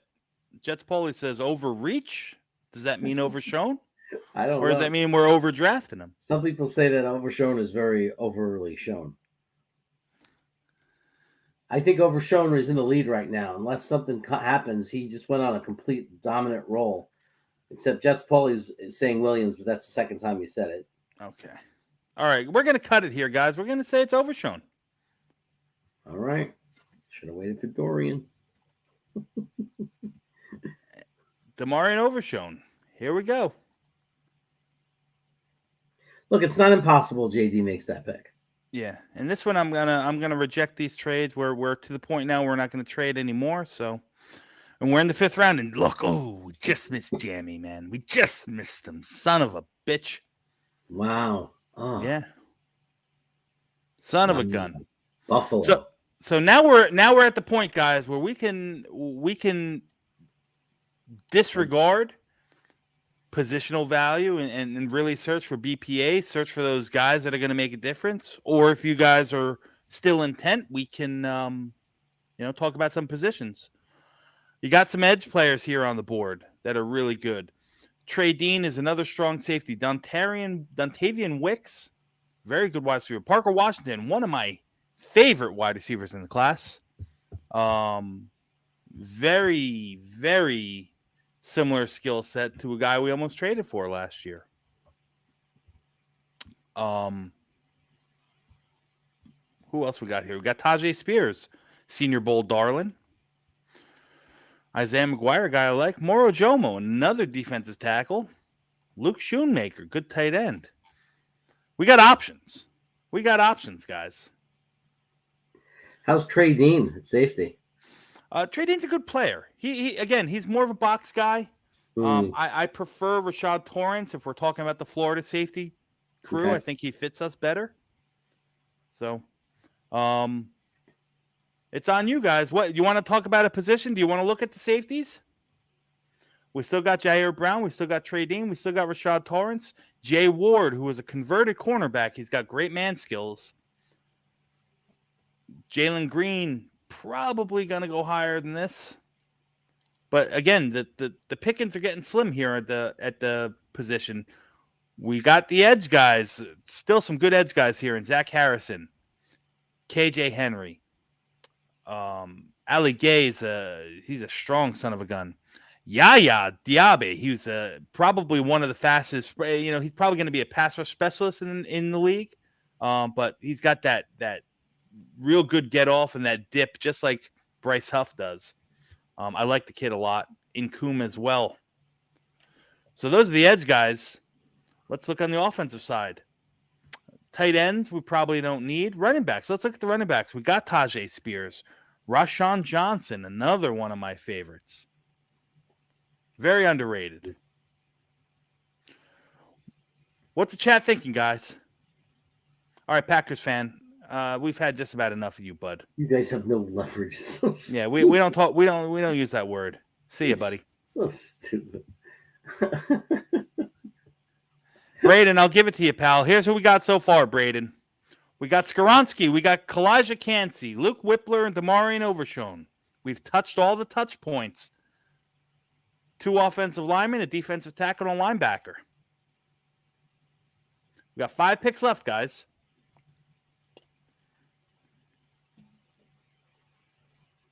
People want Jair Brown. I mean, but he's a box safety, right? He is a box safety. He's more box than he is free safety. But they like him. This draft is a disaster. All right, Hawk. You know, we go with what the chat wants, buddy. You know, Joe, I guess Clark would have to play more free safety if we picked a guy like Brown. Which he could. So what are you guys thinking? Are you thinking safety? You want to pull him back up? Jesse P likes Harrison. I like Harrison too, man. That's who I would pick here.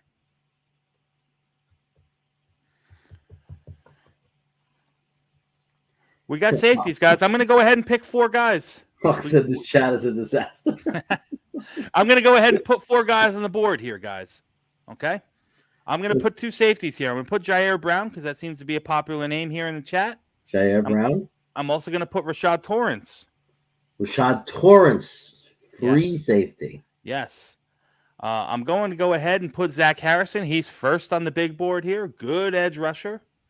And I'm going to throw a running back on there. I'm going to say Tajay Spears. He's climbing up the boards real quick. And listen, like what Robert Saleh could like our running back room all we like, we still don't know when Breece Hall's coming back. And I think that's an issue. So there we go, guys. There's our 4. We got 2 safeties. We got an edge rusher. And we got a running back. What do you like?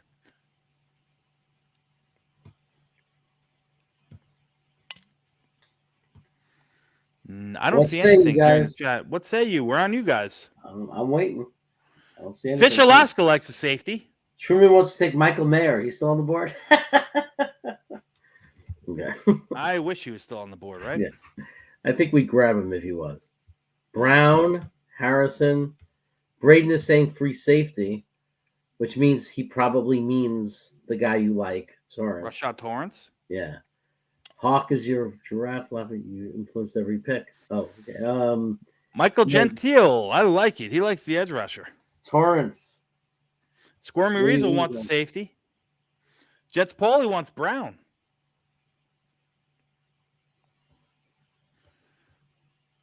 Trade for Bijan. Too late for that. Yeah. Trade for Bijan. KD, that ship has sailed, my brother. That ain't happening. It ain't happening here. I tell you, I missed the polls. A lot easier with the polls. Not gonna lie. Not gonna lie, guys. I need you to put your votes in there. Yeah. I see a lot of safety here. The poll would help. It sure would. We can't do polls, Hawk, because GreenBean's not here and it's not. So we can't get into the YouTube account. You have to do it within YouTube. Yeah. Swap Bijan for Skoronski.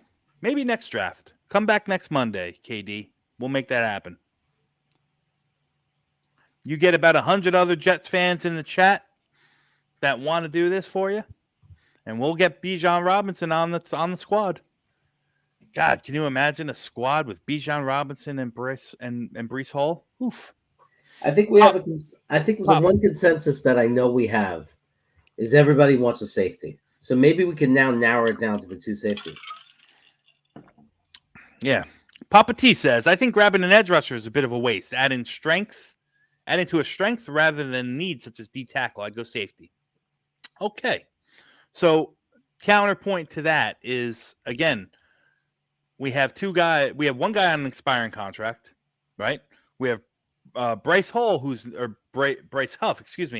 who's not re-signed yet. He's not signed long-term. So what might look on paper right this second as a luxury really isn't. So, and yes, definitely prayers up to GreenBean. He's doing okay. I promise you guys. Yeah, it's not a health thing with GreenBean or anything like that. He's okay. Yeah. So we're gonna go with safety, guys. That seems to be the overwhelming majority. So do you want Jair Brown? Do you want Rashad Torrance? So do you want now? Remember, Brown, while he's ranked higher, is more of a box safety, whereas Torrance is the free safety. That would be the replacement for LaMarcus Joyner, ideally. Correct. They So give it to us in the chat, guys. Do you want Jair Brown? Do you want Rashad Torrance? I see Ryan one for Torrance. Says Torrance. Yeah. Braden says definitely Torrance, Mike. Definitely. I see two for Torrance. He wanted Lloyd. Can we get 5 votes from you guys? Can we get it? Hawk is saying that I convinced them. Silva wants Rashad. Hawk says Torrance it is. Torrance it is. Rashad Torrance. Welcome to the squad. Oh, and here we go again. We're right back up, guys. Hey, listen. Now it's on you. We can take whoever we want here, right? I'm going to go ahead, and just to speed this up a little bit, I'm going to go ahead and pick the players here. We can talk about Zach Harrison, who's still on the board. Still there. We can talk about Parker Washington. Parker Washington is a Debo clone. He's a wide receiver, excellent bowling ball with the ball in his hands. Does a lot more than just catch passes from the slot. You can line him up in the backfield. He can split out wide. He's tough as nails. I think Parker Washington won't be here in the 5th round where we're at now, but for this sake, we're going to throw him on the list. I'm going to go ahead and put Tajay Spears, who was on the list last time, with that running back that we want. And somebody asked for the offensive lineman. Jackson Kirkland's a nice little tackle. He's probably going to be a guard at the next level. Hell yeah. Great. Andrew Voorhees, Nick Broker. They got some good guards here. Antonio Mafi, but we can probably get him later. Centers, there's Juice Scruggs, and probably nothing more after that. I don't think we need a true center. So we also could double up at the linebacker position, guys. It is probably the weakest position on paper in terms of bodies that we're throwing at it. So Servassier Dennis could be up there too. Let's throw him in. So here's what we got, guys. We got Zach Harrison, the edge from Ohio State. We got Servassier Dennis, the linebacker from Pittsburgh. We got Parker Washington, the all-purpose wide receiver from Penn State, and Tajay Spears, the running back from Tulane. So, chat, what say you, man? Voorhees. 2 for Voorhees. Voorhees. We didn't even put Voorhees on here. Voorhees. We got a Harrison. Zach. Listen, you guys want Voorhees, I'll throw him up there also. John Sauer wants Servassier Dennis. Ryan Garcia wants Servassier Dennis. Is Cansey still available?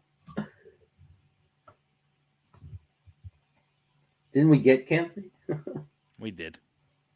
I would trade Rodgers for Zach and pick 13.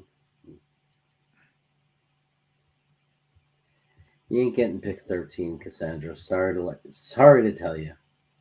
It's not happening.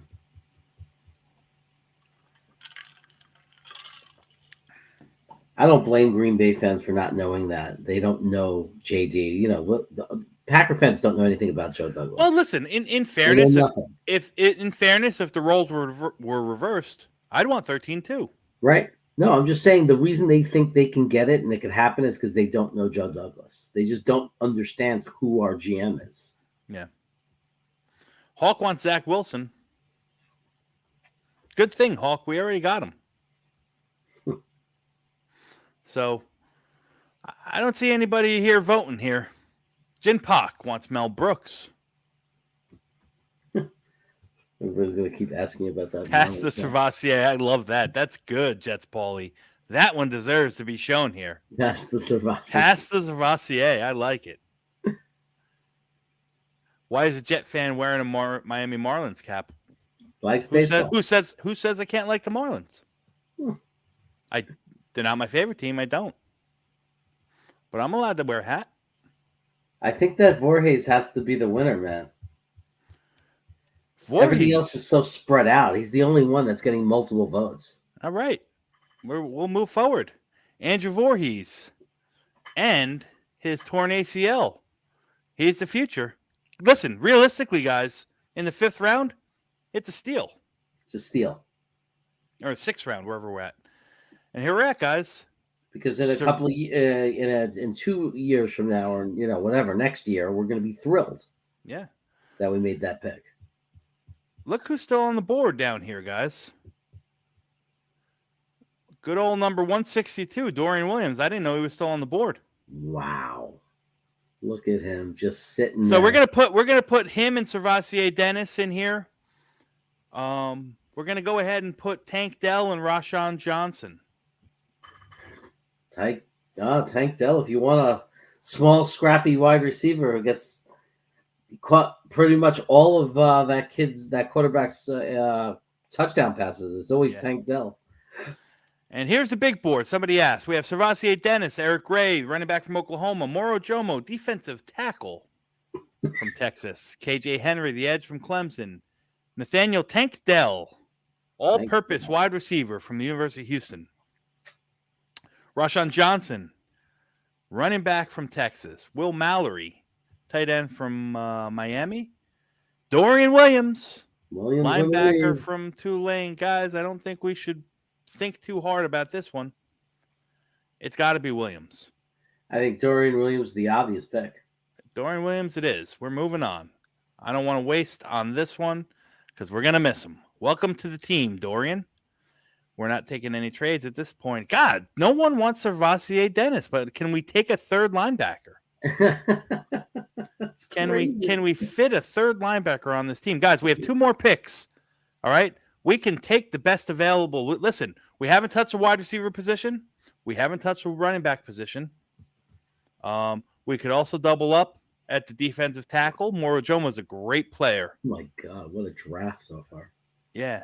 We can also touch the edges, which we haven't touched. Nick Herbig, brother of Nate, if you didn't know that. I did know that. We got safety Jay Ward still floating around. Curious at the quarterbacks. DTR, Aiden O'Connell, Max Duggan, Jake Hayner. You guys want to take a developmental quarterback? What say you, man? Jets Paulie wants a punter. We signed the punter. We did. A good one. Cyrus Rubin. I didn't see him up there. Is he there? PJ Mustafer. Let's see.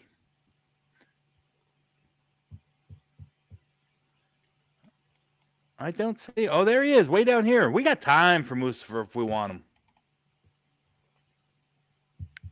He is a good. He is your traditional nose tackle. We haven't drafted one of those yet. That is like 58. Yeah. Here's the offensive big board, guys. Charlie Jones and Andre Ishevis. 2 good wide receivers. Ronnie Bell, yet another good wide receiver here. The running back board is thinning out, but you got Cameron Peoples. He won't be here in the 6th round. You got Deuce Vaughn, who's all 5'5" of him. Deuce Vaughn. Keaton Mitchell, another good player. Cameron Peoples, I think, actually had he's one of the 30 prospects that we're talking to. Patrick Sullivan says, take the TCU quarterback. Max Duggan.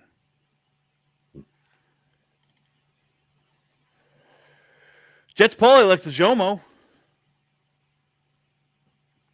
John Sauer wants wide running back and wide receiver.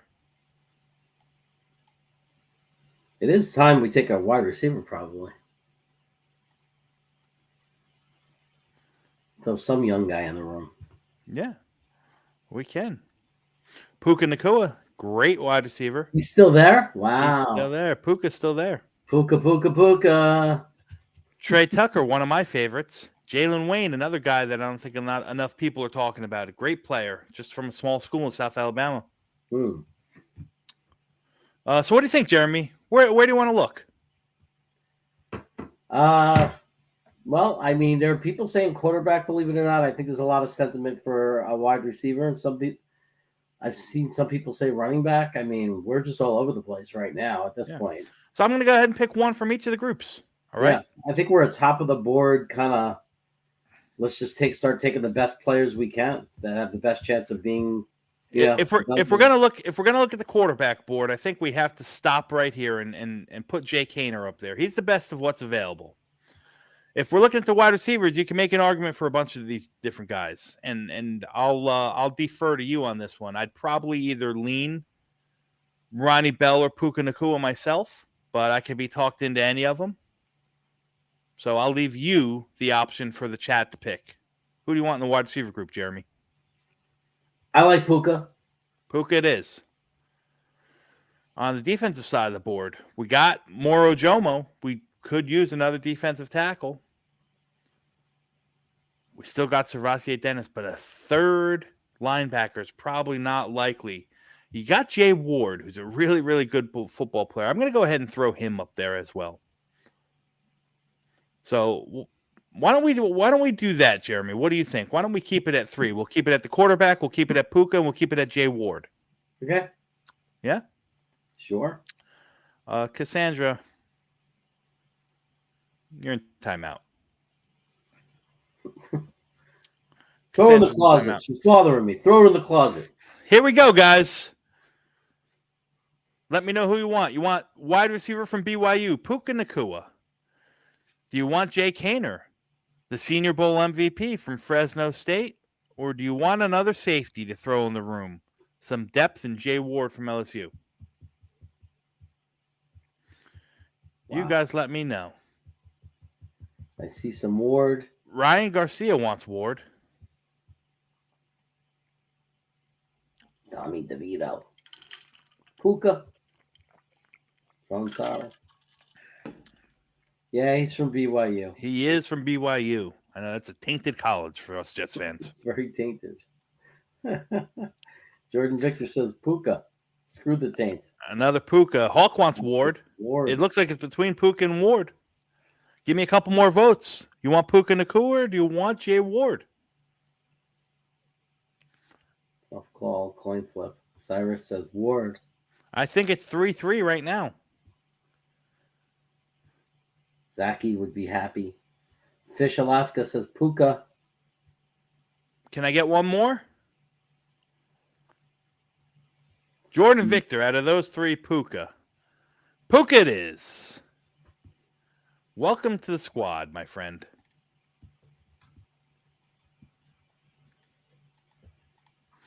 Jeremy. Yes. We're at our last pick. All right. How about a kicker? I was just kidding. Pick number 207. We can take a kicker. And here's our big board, guys. Here's our big board. Ooh, Mohamed Ibrahim. If you guys don't know him or haven't seen him, you should watch him. He's a big boy. He is a good short yardage, next level short yardage back in the NFL. Not the fastest, not the shiftiest, but if you got 3rd and 1 and you need a yard, you hand it off to Ibrahim. Huh. 5'10", 210. At Minnesota, passing game failed to live up to expectations. Mohamed Ibrahim emerged as one of the top running backs in college football. the diminutive junior put up his second 1,000-yard campaign while averaging 178 yards per game. Wow. Yeah. 15 touchdowns last year. Wow. Wow. He's a short yardage guy. We used to have a guy when I was a kid. When I first started watching the Jets, his name was Durking. That was his last name, Durking. I don't know if any Jet fans out there remember. Any other old men out there remember Durking, Scott Durking? Late 70s, early 80s. And his role was 3rd and 1, 4th and 1. They brought this guy in, and he got the yard every time. Yeah. He says, Abraham it is. Cyrus is talking about PJ Mustapher again. We could throw him up there. That's fine. He's defensive. He's a one-tech defensive tackle, big body. We haven't drafted one of those. So Hawk says Ibrahim, like I said. Listen, Ibrahim's a name that we don't really talk about a lot because we normally are not picking down here. This is a pick that we usually don't have. We're usually done by now. So I'm going to go ahead and put I'm going to pick 3 names here, guys. I'll go ahead and I'll put Muhammad Ibrahim, the running back, short yardage guy. I'm going to go ahead and put PJ Mustapher. Big body. Big body. Oh, there's GreenBean's favorite, Keandre Coburn, still down here as well. Let's throw him in there. Yeah, man. In lieu of GreenBean not being here, we're going to put one of his favorite guys up in the chat, and that's Keandre Coburn. Yeah, man. He loves Coburn. So that's what we're working with, guys. We got 2 defensive tackles, 2 big bodies, or the big-bodied running back. Which way do you want to go, man?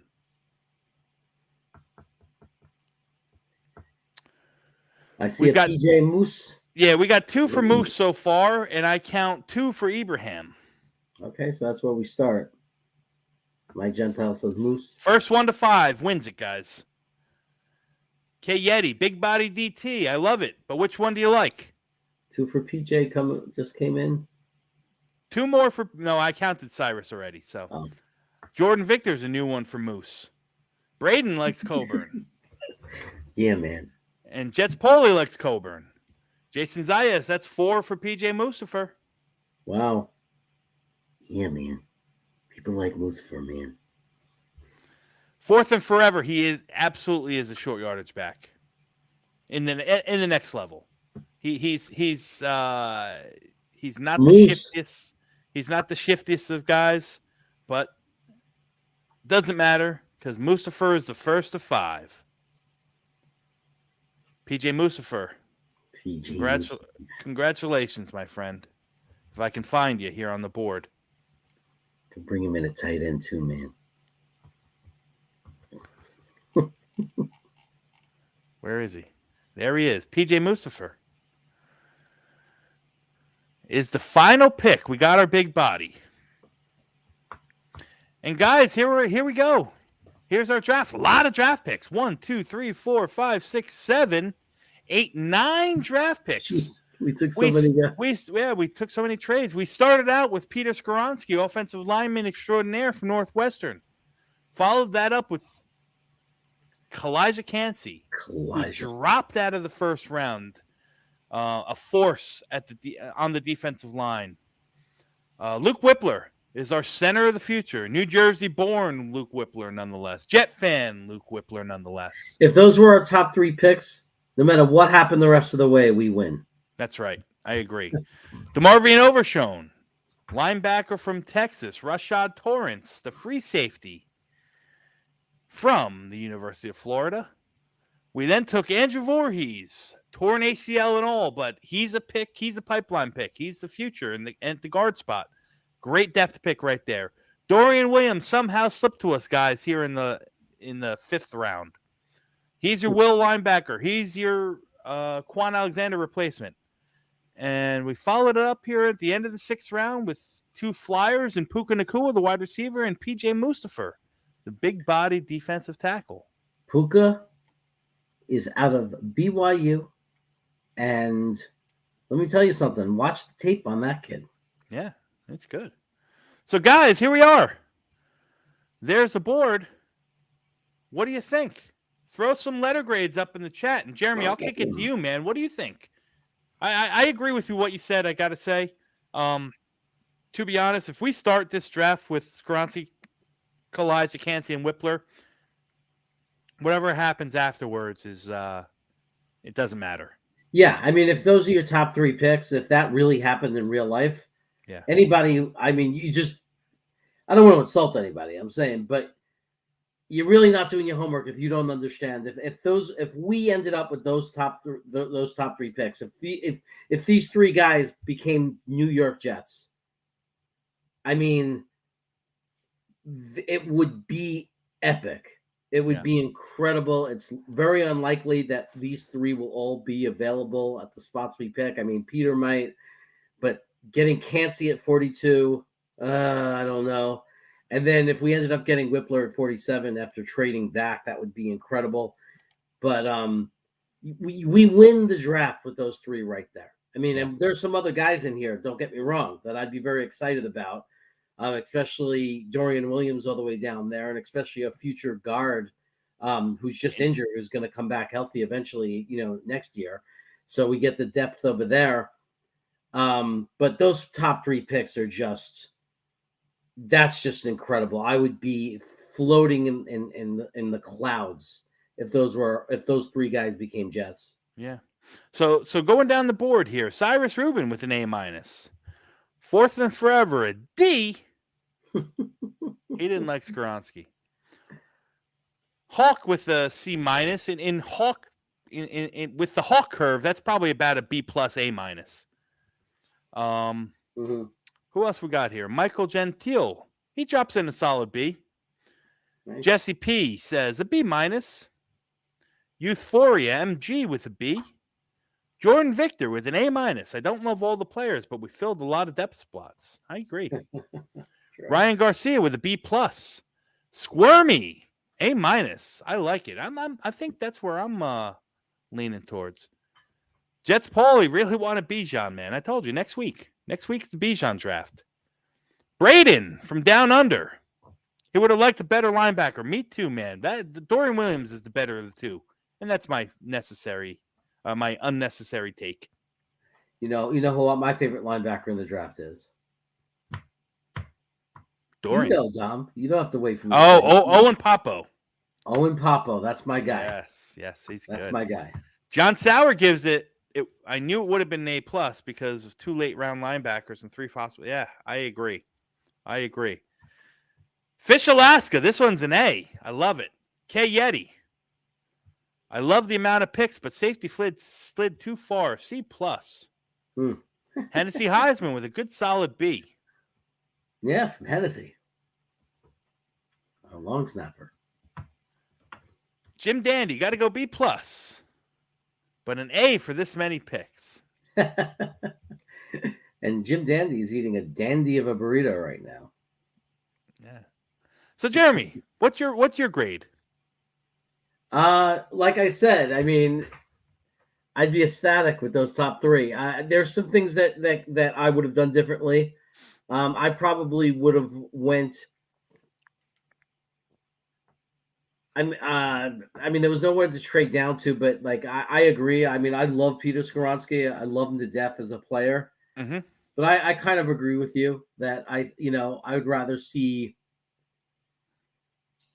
Anton Harrison or Darnell. I'd rather see more of a true tackle in that spot because I want it to be someone who's going to be a solid tackle. Yeah. I wouldn't cry if we take Peter Skoronski. I'll be fine. Like I just said that these top 3 guys, I'm ecstatic. But if I had a choice, there are guys I would go with what you're saying, Dom. I trust you. With those other guys, I want a more true tackle.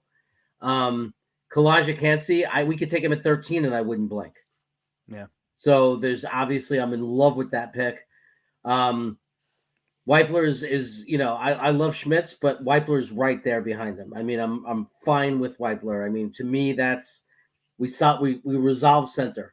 Yeah. In my mind, we resolve center. I feel very confident about that pick. I think Overshown, it's a scheme thing for me. I think he might be fine. I just don't know if he's the right guy for our defense. That's my one bit of concern. Yeah, Overshown Overshown's going to be he's going to be very hot and cold, I think, in the NFL. He's an athletic freak for sure. But he plays a little reckless at times. He's wild. There's a lot of over pursuit in his game. And like I said, he gets muddied up in the middle. Modine, how are you, bud? C-, but this draft doesn't have great players at the top. I tend to agree. I don't think it's a C-, but I tend to agree with the second statement. It's a little weaker up top than past. Yeah. So I'm gonna go ahead and I'm gonna give it an A-, guys. I'm gonna give it an A-. And the only reason it's not an A, and I agree with Jeremy's sentiment, if these first 3 picks were our picks, I'd be so content. I just don't think that Skoronski is going to fit the bill as a tackle for Joe Douglas's eyes. That's what I think. Yeah, I would say any draft for me that would be an A or an A+ would be a draft where we get a tackle, we get the center, and we get a defensive tackle like Cansey or Benton. If we can secure one of the good centers, get a guy like, obviously Cansey would be the best option, but even Benton, and then get DeJuan Jones or Darnell, any of those tackles. Yeah. And because we traded down, end up with a first round pick for next year. Yeah. That's what would make this an A+. As it stands, I'm perfectly happy with what we did for the team this year if in a draft like this. But I would be, wow, how did we walk out of that and not get anything for next year? So that would be my one thing that would stop it from being an A or an A+. Yeah. I hindsight being 2020 where we are, I probably would have taken the Kansas City trade. I would have traded down with Kansas City. Me too. I would have liked to see where the draft would have taken us at 30, and seeing, which way we would have went. But listen, we needed to fortify the offensive line. We did in this draft, right? We needed to fortify the defensive line. We did in this draft. We needed to plug some holes at linebacker and at safety. We did in this draft, and then you throw in guys like Puka Nacua. Oh, and center too, John Michael Schmitz is everyone's, for the most part, I'm not going to say everyone's, majority of people, center one. But the next group of guys, I think you're going to be happy with any of them, whether it's Avila, whether it's Whippler, whether it's Joe Tittman. I think they're all going to be good ball players. So Hell yeah. Take any of those guys and feel pretty good about it. Yeah. So that's where we're at. You agree? Trade down from 13 for sure. Yeah. If there's an offer, that is the big pink elephant in the room, Braden. Jets fans alike all want to trade down from 13, but you got to have 2 to tango. There's got to be somebody on the board that people want to move up for. Jets Pauly, man. You got to highlight that chat. That's actually really good. That's actually really good. I love that. That's really good. Yeah. Well, guys, I appreciate it, man. I got to say, it's a lot easier to come on this show, the 10 o'clock mock. It's something dear and near to my heart for a very long time. And, I'm grateful to be the co-host. But I got to be honest. I've been on it time and time again, and I was a little nervous. Coming on tonight. Kind of filling in GreenBean shoes, a hard thing to do. You know what I mean? And I don't think it can be done, but I wanted to make sure that you guys still got the Monday night, that we still got the 10 o'clock mock in, that you guys weren't void of your trashing and awful grading of the mock draft that you guys do every week. I'm kidding. I'm just glad. I'm glad we were able to do this, man. I'm glad that you guys were all here. I'm glad, Jeremy, you hopped on and helped me steer this ship a little bit. So I appreciate it, man. It was a lot of fun. Yeah, it was a lot of fun. I think it's great that so many people stuck with us and watched tonight. And we're getting, for those of you who enjoyed it still and had a good time, I'm glad that I was able to come on with you and, make it happen rather than be a canceled show. So it's always nice. The reason we do this, the biggest rush we get out of it is, entertaining people. Like, so if a lot of people had fun tonight and you enjoyed yourselves, that's what it's all about. So I'm really glad that I was able to be part of that. Yeah. And Hawk says we did a good job. A+ for us. And Nice. in the Hawk on the Hawk curve, that's probably somewhere around a C. But we love you anyway, Hawk. I'm just kidding, man. I'm just kidding. Jeremy, tell the chat what you got coming up, man. Well, on Wednesday on Jets Chaos, my channel, we will be back with the Wacky Wednesday show, as we are every Wednesday night at 10 p.m. Eastern time. And the other thing is, you see people joking around. I'll put it in the chat. I'll spell it out just so you see how to spell the name. If you look for Crevat Attack on YouTube, that's me and my two brothers. We are doing food reviews all over the country and even other countries. So we got new food reviews going up every day of restaurants, of products you buy in a supermarket and take home, all kinds of fun food reviews. So definitely check that out if you're into food. If you like eating and you like watching people rate food, I think we're having a good time. People seem to like it. Yeah, listen, Jeremy is rivaling Dave Portnoy right now for all the food reviews. he gets almost as many views as Portnoy does. I don't think so. So, and somebody asked me, Jeremy, before we go, I will ask you. I happen to watch. I subscribe to the Crevat Attack, and I love them. I love I get the kick out of them. But I watched one today, and it was probably filmed a while ago. I don't know when it was, but it was you and your two brothers sitting at a table, tasting hot sauces and barbecue sauce from Australia, I believe it was. Yes, Burnsters.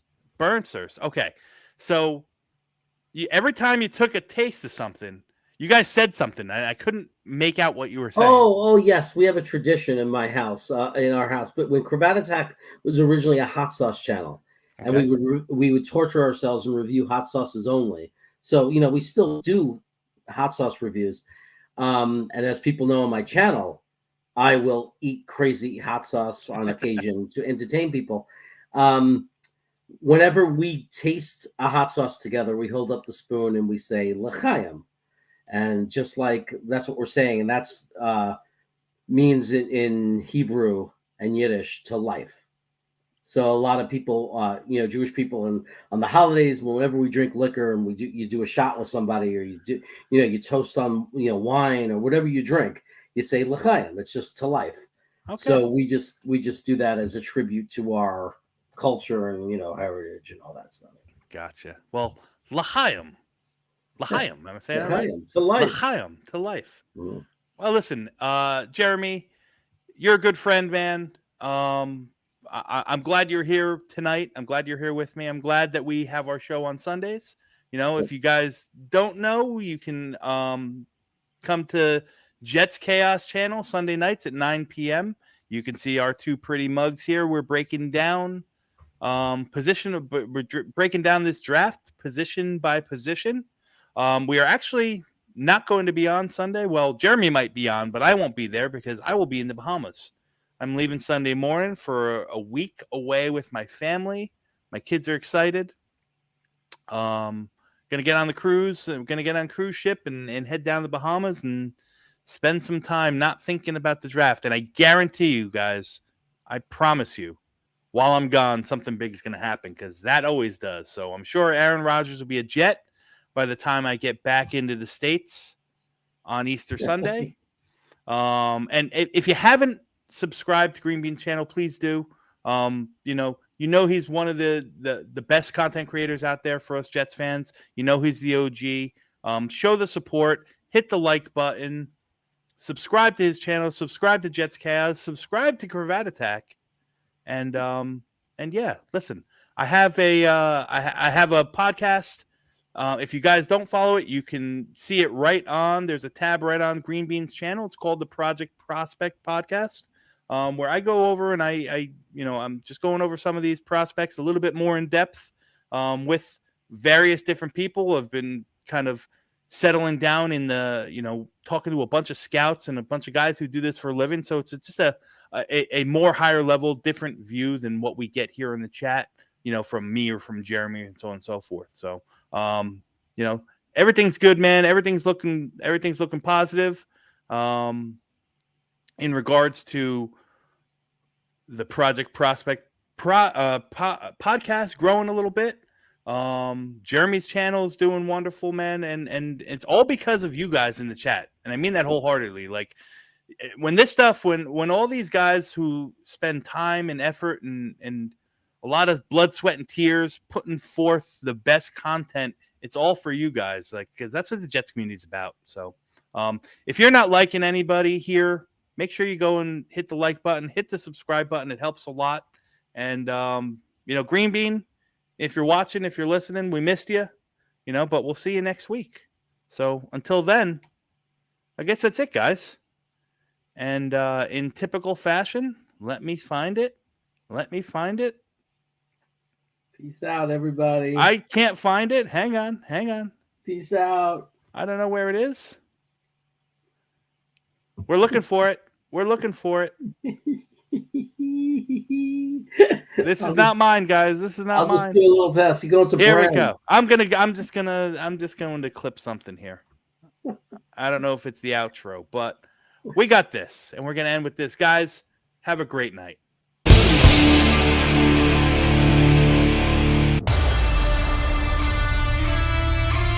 with high pressure in control. Man, that looks great. Oh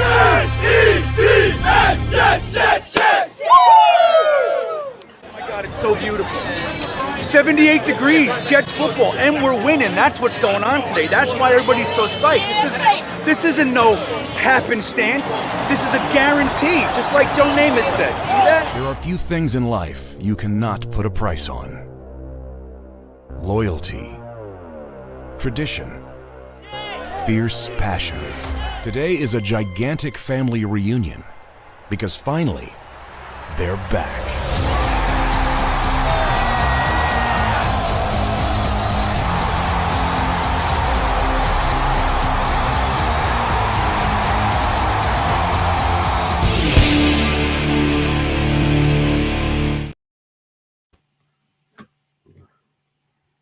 Still